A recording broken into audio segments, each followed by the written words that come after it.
On page 99 of Understanding the Book of Revelation as Cultural Literature is a narrative about Nero. Nero was emperor of the Roman Empire during the time of John the disciple. He definitely lived by the sword. He burned Christians as torchlights for his garden parties, and he also murdered his mother and his wife.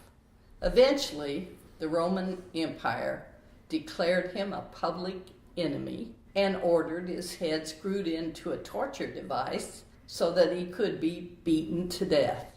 To avoid public execution, Nero fled and drove a sword into his own throat.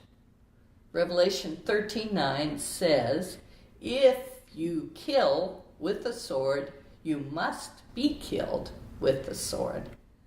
That is a reciprocal action. Nero lived by the sword and Nero died by the sword. Sounds like Nero really deserved it. How about the soldier, though, who has been ordered to kill? Does he also deserve to die by the sword?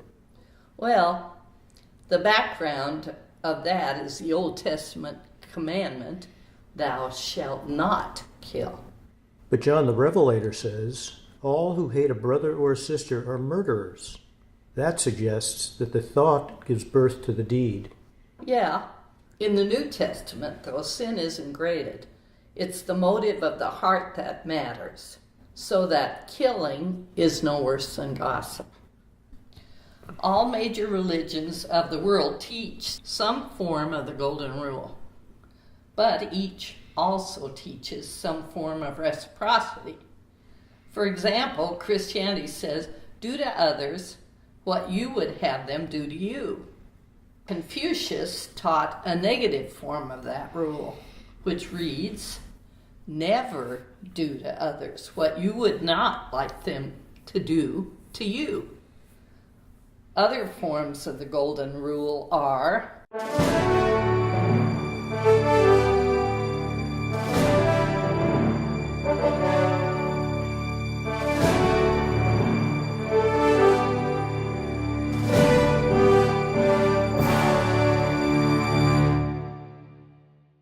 If all major religions have some sort of golden rule, how does it affect us? I think it applies to all physical, emotional, mental, and spiritual relations with others, with everything. Well, I wonder if you've ever heard this version of the Golden Rule. Do unto others before they do to you. Is this the way the world operates? I think so, but I don't believe it should be that way. Well, if it shouldn't be that way, what does keep humanity from doing unto others as they would have others do unto them?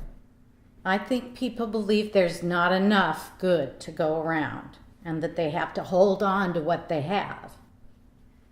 Well, I think that that's true too.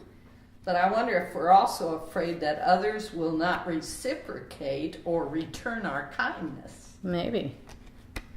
Well, when I was a young mother, I was certainly preoccupied with my own plans and absolutely unconcerned about my neighbor. But I became aware that I was losing more than I was winning in personal relationships.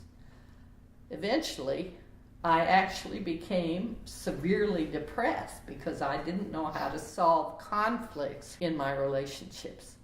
I certainly did not want to do unto others as I would have them do to me. At that point, I didn't even consider that sensible behavior. But out of desperation, I decided that I'd try the Golden Rule since it had been preached to me all of my life.